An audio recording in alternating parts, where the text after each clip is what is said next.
তো সবাই মিলে ত্রিবেণী স্টেশন থেকে একটা টোটো করে টোটাল 4 জন ছিলাম, গেলাম কল্যাণী ITI মোড়ে পৌঁছে গেছি। তো ভিড় ছিল, মোটামুটি ভিড় ছিল ITI মোড়ে। তো ঠাকুর দেখতে চলে যাচ্ছি।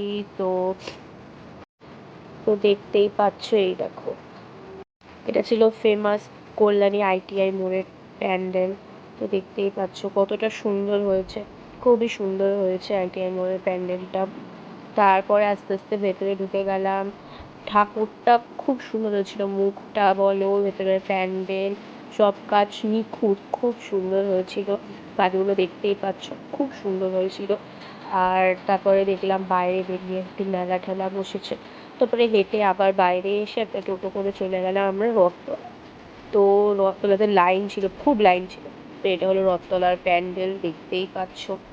এটাও খুব সুন্দর হয়েছিল, ভেতরের কাজ, বাইরের কাজ, ঠাকুর খুবই সুন্দর হয়েছিল। বিভিন্ন রকম বেশ সুন্দর, খুব সুন্দর হয়েছিল। ওপরের কাজগুলো দেখছো, ভেতরের কাজগুলো খুবই সুন্দর হয়েছিল কাজটা। ঠাকুরের মুখগুলোও খুব সুন্দর হয়েছিল। তো তারপরে আমরা ফিরে একটা রেস্টুরেন্টে গেলাম লাঞ্চ করার জন্য।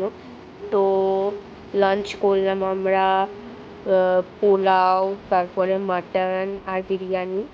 তারপরে চলে এসেছি ব্যান্ডেল স্টেশনে বাড়ি ফেরার জন্য, আমি আর আমার বন্ধু। তো চলো বাড়ি ফিরে যাচ্ছি।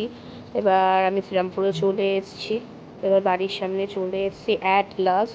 তো অনেক খাটাখাটি হয়েছে, তো বাড়ি ফিরে গেলাম।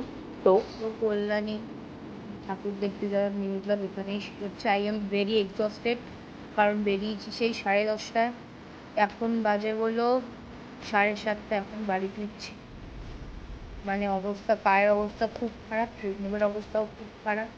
তো দেখা হচ্ছে নিজের একটা নতুন সিরিজ নিয়ে। তো স্টে টিউন। ভিডিওটা ভালো লাগলে লাইক করো, কমেন্ট করো, আর আমার চ্যানেলটাকে সাবস্ক্রাইব করতে ভুলো। তো বাই গাইস।